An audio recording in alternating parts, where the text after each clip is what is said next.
अरे एवढी ट्रॅफिक कुठं? तर थांबा थांबा सांगतो.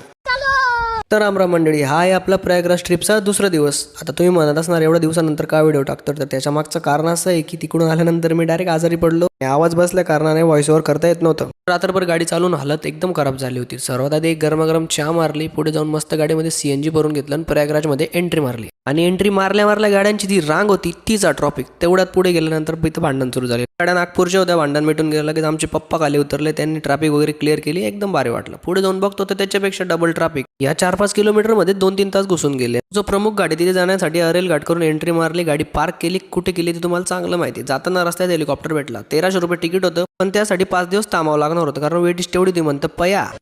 सकाळी 11 वाजेच्या प्रयागराजमध्ये एंट्री मारली होती. 4:30 वाजता पायी चालायला सुरुवात केली. शेवटी थकून गाडी पार्क करून दिली. इथून आम्हाला जायचं 5 किलोमीटर अजून पुढे. आता जे तुम्हाला उजव्या बाजूला दिसतंय ते संगम स्थान आहे. त्या ठिकाणी आपल्याला पोहोचायचंय. आणि जे डाव्या बाजूला जे ते एक हॉटेल आहे. गर्दी दाखवत असताना ही अक्का माझ्याकडे पाहत होती, म्हणते देखो नको मला जीव घाबरस. आणि ते काय कशाला दगड मारून घ्यायचं पायावर परत. मग आम्ही चालत चालत पुढे निघालो. फायनली एकदाच येऊन पोहोचलो पीपा पूलवरती. पीपा पूल म्हणजे काय, तर त्यांनी असे मोठे मोठे लोखंडाचे कंटेनर केले आणि त्याच्यावरती पूल बांधलेलं आहे. तर आपल्याला जायचं होतं 28-29 सेक्टरकडे. तिकडेच संगम स्थान पण आहे. जवळपास 1.5 ते 2 किलोमीटर चालल्यानंतर आम्ही येऊन पोहोचलो संगम स्थानावर. सकाळी 11 वाजता प्रयागराजमध्ये एंट्री केली होती. संगम घाटावर पोहोचलेला आम्हाला 7 वाजले. कोणत्याही प्रकारचा उशीर न करता संगम मध्ये लगेच डुबकी लावून घेतली. चंदनस्य महत् पुण्यम पवित्रम पापनाशनम म्हणून तिलक लावला आणि आपला ब्लॉग संपवला.